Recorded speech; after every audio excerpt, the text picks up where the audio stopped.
Hello Jags fans and welcome to another of our special In Lockdown With interviews. Today I've got the pleasure of the company of Mr Graeme Robertson, who was with Thistle from 1990 to 92. Hi Graeme, how are you doing? Yeah, I'm fine, thanks. Fine, thanks. Good, Yourself? good. Very well, thank you, very well. I'm not really into Zoom calls, but we'll see how it goes. It's your Zoom debut. We'll talk about debuts in a minute, but I know before we start talking about yourself, you want to just say something about one of your former teammates.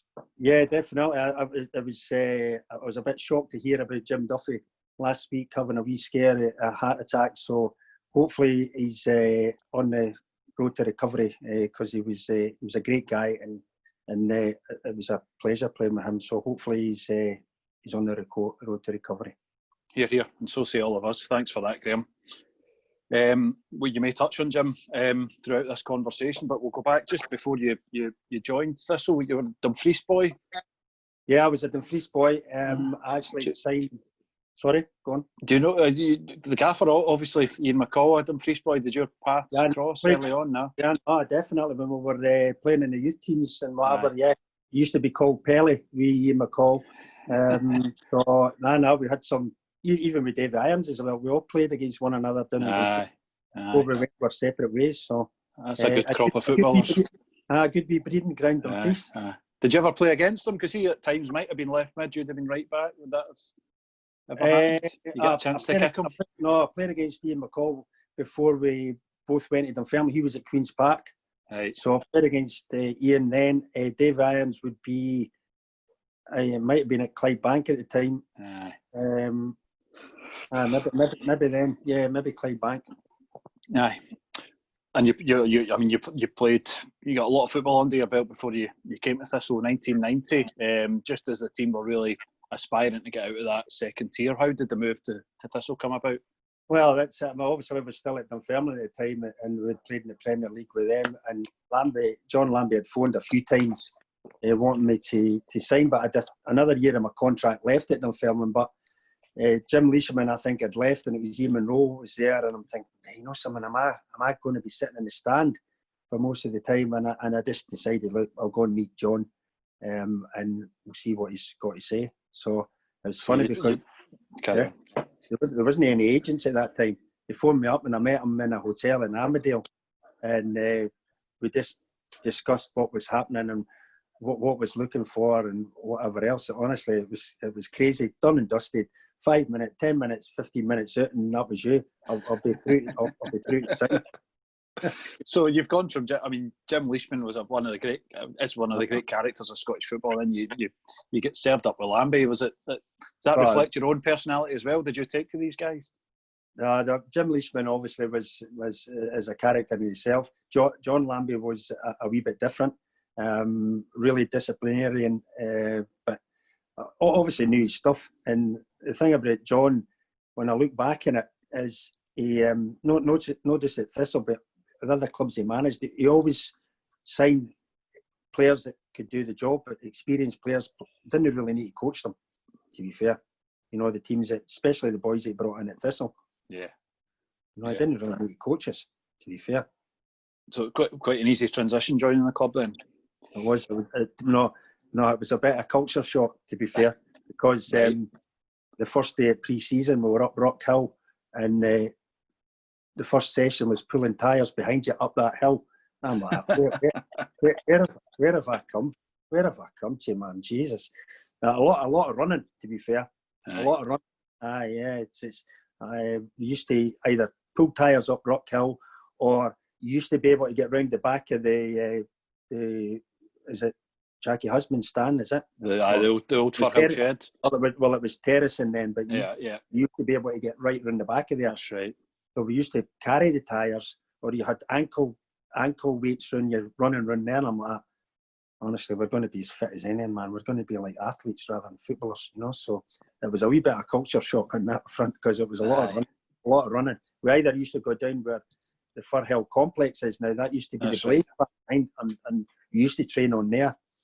And it was either broken glass, other things, syringes down there, and we used to have to train on that. Wow. You know, down at the Firhill complex on the Blaze. So and that was everybody, you know. So that was a wee bit of a culture shock as well. Was it effective? Did you feel you were a fit team after your pre-season? Well, without a doubt, we were definitely fit. That's for sure. Pulling tires. You'll be all right once you get that tyre off, and then you start running up the hill. You'll be flying. He used to say, honestly. But that's not a bad impression, Graeme. No, I can hear his voice. No, you'll be looking down at me thinking, well, Robertson. So season 90-91, we'll talk about on the pitch first. Do you remember your debut? Dundee away, going by the record books, I think. Was it Dundee away? You know, something I was thinking about that earlier on, and I thought, I've wrote down there, I can't mind my debut. Yeah. I've wrote down here, I was a wee bit disappointed the way I played in the first season. I felt like coming from Dunfermline, and I thought, you know, playing at Thistle, I didn't do myself justice that first season. I don't know how many actual games. You played 35 times, only 2 players played more than you, so you must have been doing something right. Yeah, I must have been. I knew, I just felt within myself, Brian, that I wasn't playing the way I should be playing, and you know, the Thistle fans didn't see the best of me that first season, to be fair. But you definitely made your mark off the park. Talking about running about Rockhill Park, a certain incident, Mr. Chick Charnley. Oh, honestly, that was. See me telling this story, you wouldn't believe it, but we were up there training, and it was funny because we never had any portable goals. We just had the massive big traffic cones, right? We were doing a shooting exercise, and we're on line, and Lambie was away up the other end with the manager's coat on, and all of a sudden these 2 characters came up. They had a wee Jack Russell, and they were like, I'd seen what was happening. Like, there's Charlie there, and all of a sudden, Chicks noticed them and came out with a wee Chinese thing. Him and Chick hadn't a go, and Lambie's like, Chick, leave it. No. And he said, like, after training, get down to the park. I'll be there. So that was that. Another 10 minutes went, and we're thinking, that's bypassed. Next minute, these 2 characters with another guy come up. Charlie, we'll have you now. And he's brought out this big samurai sword and had a go with Chick. We were like, what? Oh, you're joking. But Chick, as you know, Chick, he's picking up whatever he's trying, and the boy's swinging this sword, trying to catch him, and we're like, no way. And then all of a sudden, Gordon Ray and Jerry Collins rushed him and ended up taking the sword off. I'm not really going to just. Actually, he caught Chick across the back of the hand, but I wouldn't want to be that boy anyway. That's for sure. Check Jerry Collins and Gordon Ray. No, thank you. No danger. So, and I'm here saying to Duff, what's happening here? Because Lambie was this flip. He's like, right, down the road. Everybody down the road. And we're like, down the road. Honestly, mental, absolutely crazy. But there you go. That was one of the experiences of our life at Thistle that season. I'm sure that I know that's been told after dinner at many a dinner over the years with different variations of it. But you've edited it just about right for the Jag Zone today. So thanks for that. But the season 1, 1991, played 35 times. We'll just pull up the history book again. Finished 4th. Ended up 8 points off promotion, but we were nearly there. And next season, which we'll talk about, we that I guess you were brought by John as well as the other players. He was building a squad to get us out of there, and definitely. And the next season was just the moment it all came together. What do you remember of season 91-92? Again, you played 36 games, so you were the team. I know that. Well, I'm much better in the second half of the season. Obviously, he brought in 1 or 2 other players. Did he bring in Ray Fanningham and Dave Irons that second season? Let me have a look. I think you could be right. Yeah, I think they came. And Grant Kearney came. Aye. They came, didn't they? Yeah, you're right on all fronts. I think they came the second season. So obviously, again, he's down that line of bringing in players that can do the job for him. So they just fitted in. They just fitted in great, to be fair. Did you play? You played with all 3? I played, yeah, with Grant, Davy, and Ray Fanning. Yeah. We all won the first division. That'd be 88, 89. When we dropped out of the Premier League and we bounced right back up, won the first division. So not only was there a winning mentality, there was an understanding as well. They were great. They were great guys, and obviously, you know, Davy went on to play in the Premier League as well, because I'd left that end of that season. So, you know, he had a good. Aye, all three of them, to be fair, played Premier League football with Thistle, so they did well. But I know we did well that second season. You know, obviously we'll talk about some of the games towards the end of the season, but you know, I think we played some good stuff. You know, without a doubt, it was a great team to watch. Again, we'll go off the park for slightly, because in the midst of that season there was a trip to Blackpool. I've spoken to a couple of players about this, and only Thistle could do these things. Honestly, we didn't even go down. You know, someone. What we probably should say what happened in Blackpool stays in Blackpool, but we can't, because it happened to the gaffer, didn't it? You know, so, aye. And we didn't even go down on the bus. We travelled down, and there was a team car that came from Dundee. Matt McWalters picked up Ray Fanningham, picked up Dave Irons, picked up wee Dibble, Colin McClashin at Perth. So they picked me up, and we ended up travelling down in the car. So we gets down to Blackpool, and obviously we had training. But this time we were training on the beach, and the tide was coming in, and we kept on having to move up and move up and move up until there wasn't any space to train. And the gaffer had all the car keys in his manager's jacket, and somebody shouts, "Get the gaffer in the sea! Get the gaffer in the sea!" So we've grabbed him, and we've got the leg in the arm, and we're swinging them back and forward. And all of a sudden, then he starts kicking out. Hey, get back, this and that.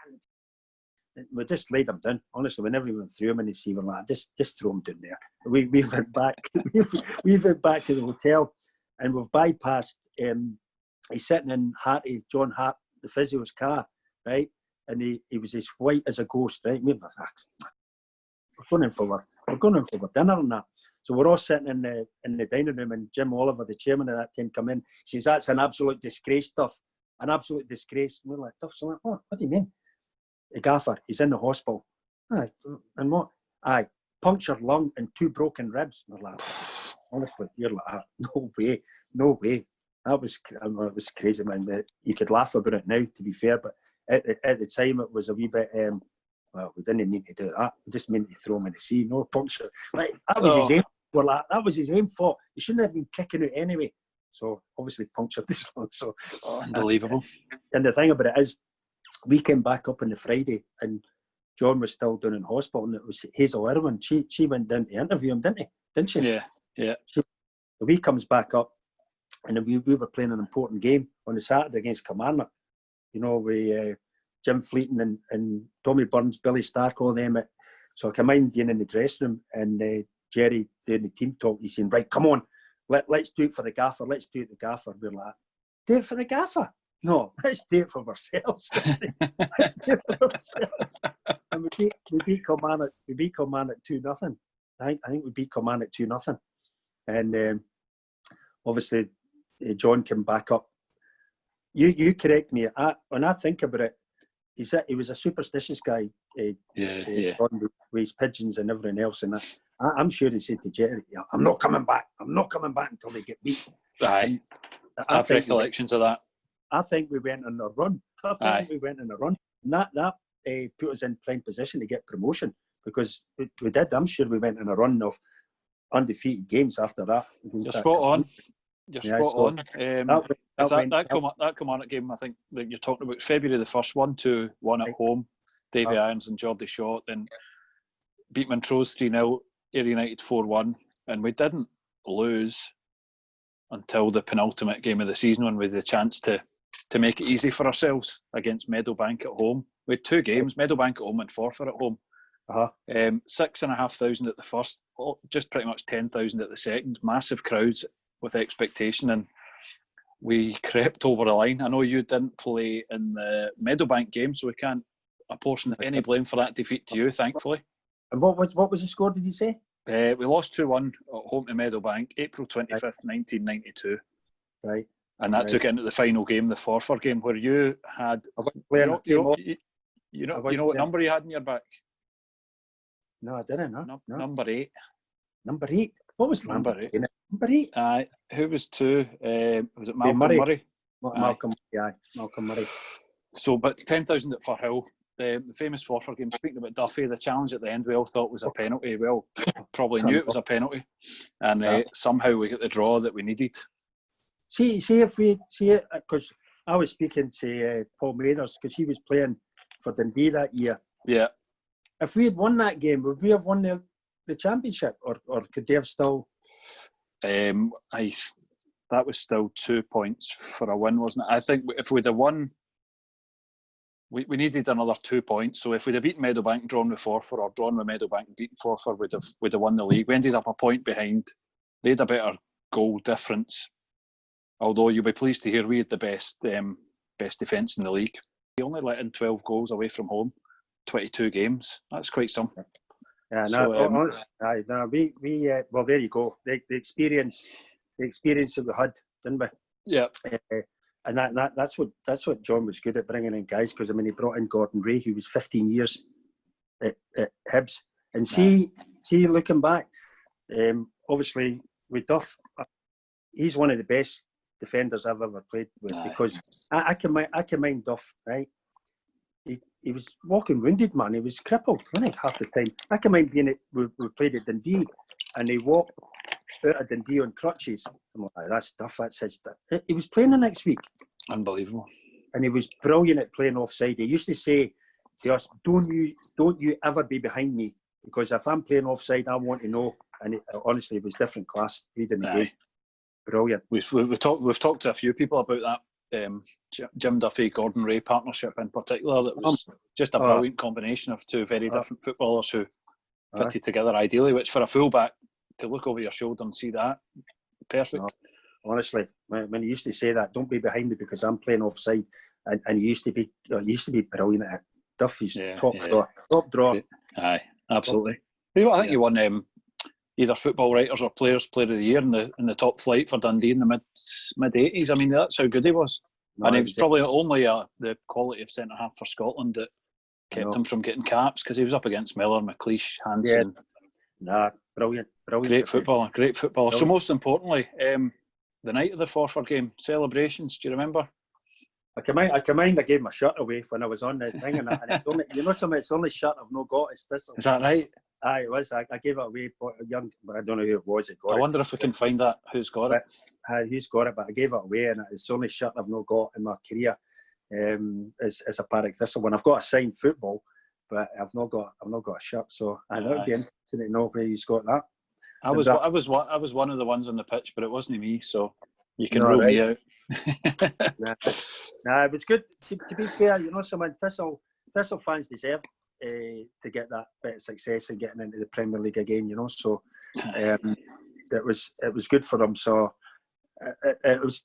To be fair, it was good to be part of, because I've won promotion with Queen of the South and Fairland, Partick Thistle. Obviously, I never won promotion with here, but the three clubs played, so we had success. So that was brilliant. Good. A brilliant season, Graeme. And I guess squads change, managers have their plans, and the next season you moved on. That's football life. I know that's right, because obviously I was doing my A licence at the time doing it here. You know that he released me in the phone box at outside Toby's in Largs High Street.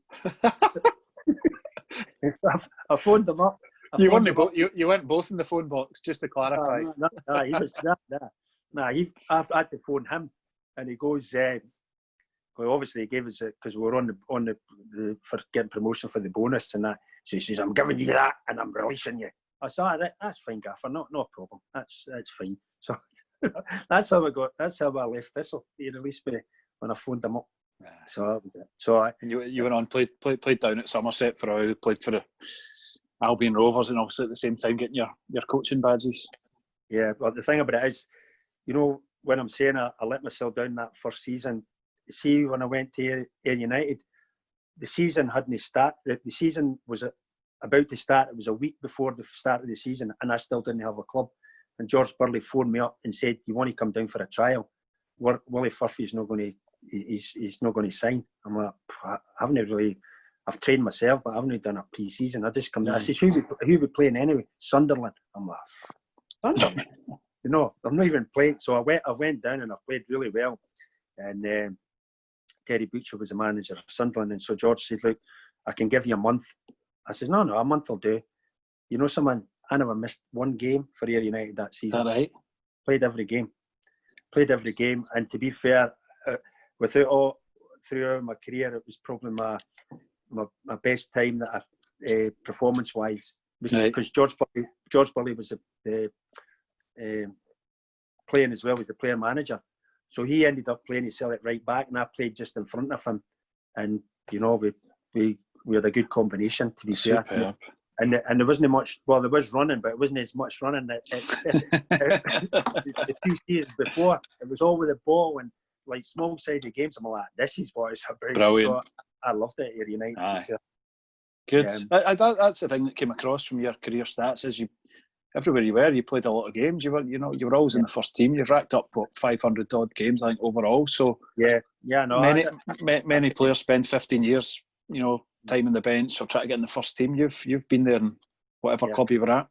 I to be fair, when I look back in it, I can't have any complaints about my career. I wanted to be a professional when I was a young kid, and I ended up doing that part time with Queen of the South, and then I think it was 7 years playing full time, and then I stayed in the game as a coach. Mm-hmm. So I've not really got any complaints, to be fair. Nah, do you ever get young Jason coming to you for career advice? Well, Jason's just away back down the road. He's been like nearly 3 months here, back home. Right? Aye. So he's been training. We've done circuits at the back. He's been away running in the bikes. We've got a hot tub. We've been, and the weather has been brilliant, isn't it? To be fair, aye. So we've been in that hot tub, and we've sent these videos to Tommy Wright and say, "Hey Tommy, all the best to you." And, to some of the Liam Craig and that, we've been sending wee videos.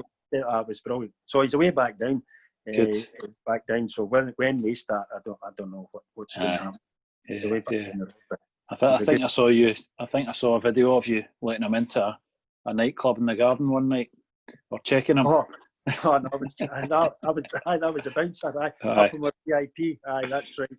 Aye, that was good. And we done there was a David Gray challenge with the sock, and you had to flip it at the back and put it in the bucket. Amazing. So he done it, and I ended up doing it as well. So that was brilliant as well. So we had some good laughs, to be fair. He's a good lad, Jason. So hopefully he'll get on all right down there. Good. And yourself, look, when you reflect on your career, not just Thistle, but all your clubs, you must have great pride in. Honestly, see when I finished playing, obviously I went back. I said to George Burley, because he released me in the December of '92, I'd still that season to go to the end of that season. I says, listen, it was a reconstruction of the leagues, and there was 3 getting relegated from the first division. I'm like, 31-year-old, who's going to take me on full time at that time? I'm thinking, I'm a career move. Got my A licence and whatever else. I thought, nah, I'm going to go back and try and do a new career. So I ended up going back to Dunfermline as SFA community coach. So I spent 4 years there as a community coach, and then became the youth coach. But here's another total legend that I learnt so much of was Dave McParlin. Aye.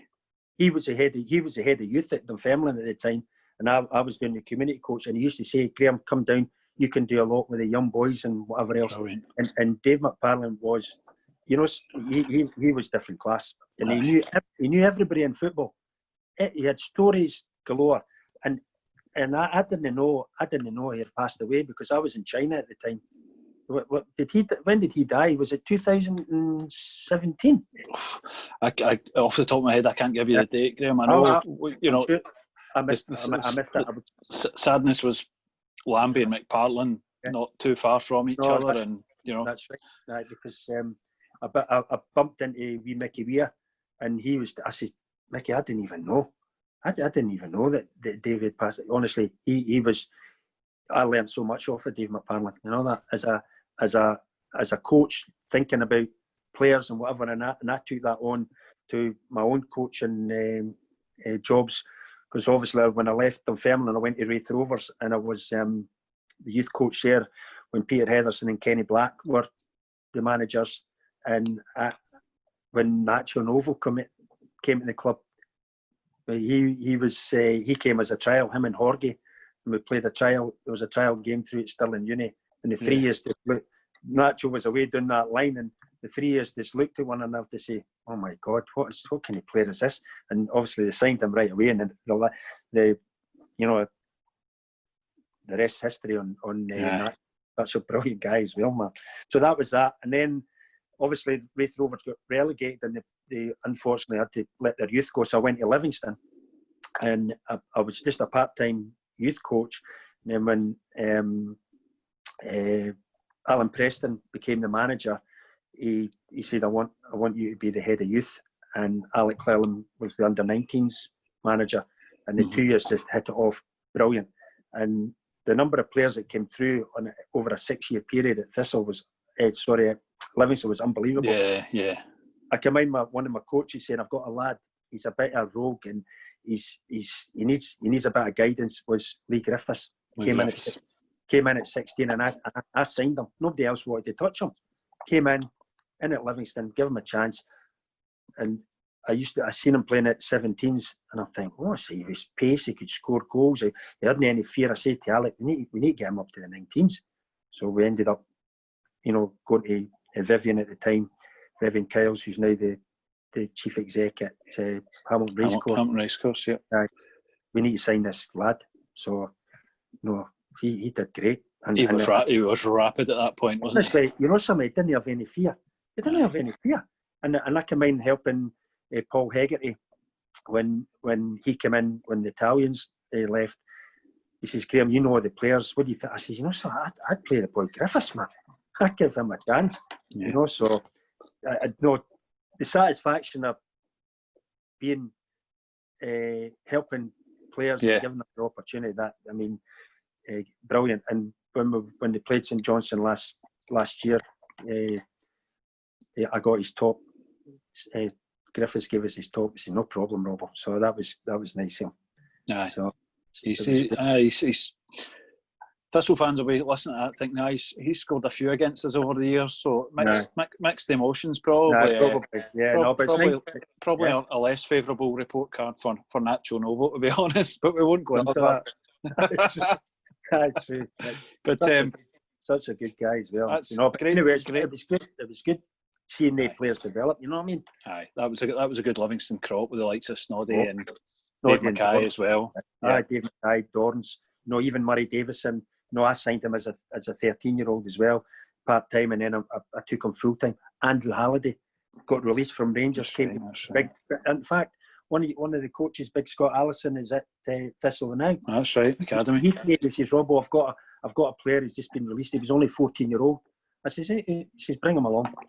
And it was Andrew Halliday. I says, "Well, you can feel sorry for yourself getting released for Rangers, or you can come to us, sign, and prove them wrong." And look what happened to him. He went back there as a senior professional. So it was good to see players like that. Happy days. Good. It was good. So let's turn our attentions back to your old teammates and hear the Graeme Robertson Thistle 11. So you must have played with him while you were there between 90 and 92. Yeah. Who have you got? I've got down here. I've got in goals Andy Murdoch. Yeah. Who came from Celtic. Now, did he come? Was he there the first season when I joined, or was it the second season? I can't mind. Was he there when I signed? He was already there. So he signed with Paul McLaughlin. And then so Andy Murdoch's in goal. Andy Murdoch's in goal, and because I'm not playing halfway through 1991, so you're right. You were there before him. Right. He was there halfway through that season. Right. Okay. So Andy Murdoch in goal. Great professional. Obviously had good credentials and experience coming from Celtic. So he was a good addition to the manager's progression, trying to get promotion. So with me no playing at fullback, I've got club legend Bobby Law. Bobby Law, rave on, brilliant.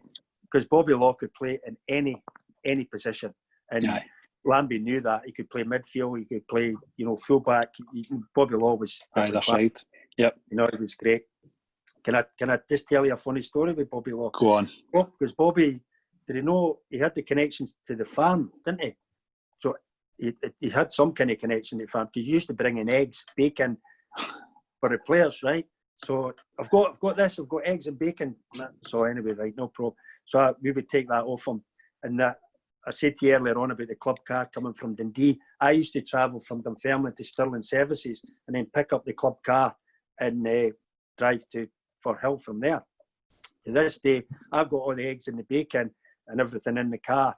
And it was Dave Irons, Lee McClashin, Matt McWalter, Ray Farningham. Robbo, you've not driven back to Stirling before. All right, okay, no problem, I'll drive this. So I've got in the driver's seat. Nah, there was a plan, wasn't it? All my eggs out the window, onto the front screen, throwing all the eggs all over the place. So they just disappeared. I just put on the brakes in the middle of it coming up. No, I'm not driving anywhere. I only had about 2 eggs, a dozen left there, fired them all out. So that was what Bobby Law. Brilliant. People, that was brilliant, man. So some of the stories, great. So Bobby Law at fullback, the 2 centre backs that we spoke earlier on, Gordon Ray and Duff, the 2 centre backs. Great experience, good professionals. Even me going there, I was learning off of them too, because of the experience they had. So the 2 centre backs, and then you mentioned there as well, Paul McLaughlin, I thought was excellent for Thistle. Again, coming from Celtic, good experience, good natural left-sided player. So Paul McLaughlin. So that was strong back four. Strong back four, and they wouldn't be letting many goals in, I'll tell you. No. So then I've went three across. I went Ray Farningham, obviously Dave Irons, and Flying Machine David Elliott, which I thought was excellent for Thistle. And I think the fans loved his direct running, and speaking of rapid, he was just explosive. Brilliant, really good. So he was excellent, David Elliott. And then just in front of them was Chick. I mean, Chick Charnley had everything, didn't he? Had everything. I mean, some of the games that he used to play, I can mind being doing at Ayr United, and he was taking a free kick. He used to do it all the time. He would take a free kick on the touchline, and the goalkeeper would be coming out thinking he was going to cross it, and he's like, get in, and he would just fire it right into the goals, man. Score for there. Just put it right in. I'm like, different class. Some left foot. Superb, Chick. So Chick would just be in front of them, and he just gave him a rope. He'd just float about, and then up front I would have the 2. I don't know if we could get away with this now with the size of them. Was Dibble, Colin McClashin, and Geordie Shaw. Great. Colin McClashin was he scored a few goals. Before he came from Clyde, and I thought he did well at Thistle. To be fair, a proper penalty box number 9, isn't he? Very good. Very good. A good work rate, and I think him and George Shaw would complement one another up there. I don't think Chick would need to play it through the ground, because none of them two would be winning in headers, would they? You need to bring Matt McWalter off the batting ram, off the suspension, and try and say, look, I'll do all the hard work for you. You two just running behind. So no, that's an absolutely cracking team. So happy with that. Superb. Brilliant, Graeme. Listen, it's been an absolute pleasure to talk to you. There'll be a few. This will get a wee bit of feedback on Twitter when the likes Andy Murdoch and Davy Elliott know they've made it in year 11, so they'll be delighted with that. That's good. Honestly, this that first season, I just let myself down a wee bit, but in a whole, to be part of the team that we eventually got Thistle back into the Premier League, where I think their fans, and you look at the stadium now, they deserve to be there, and it's a bit unfortunate what's happening at this moment in time. So I wish Partick Thistle and their supporters all the best in the future. Thanks very much, Graeme, and on behalf of all the Thistle fans, I'm sure that's reciprocated. Wish you and the family all the best as we ease out of lockdown, and let's hope that 2020 and 21 successful for yourself, for Thistle, and even for Jason too. Yeah, definitely. Brilliant. Thanks for having me. Pleasure speaking to you. Thank you, Graeme. Thank you. Right, brilliant.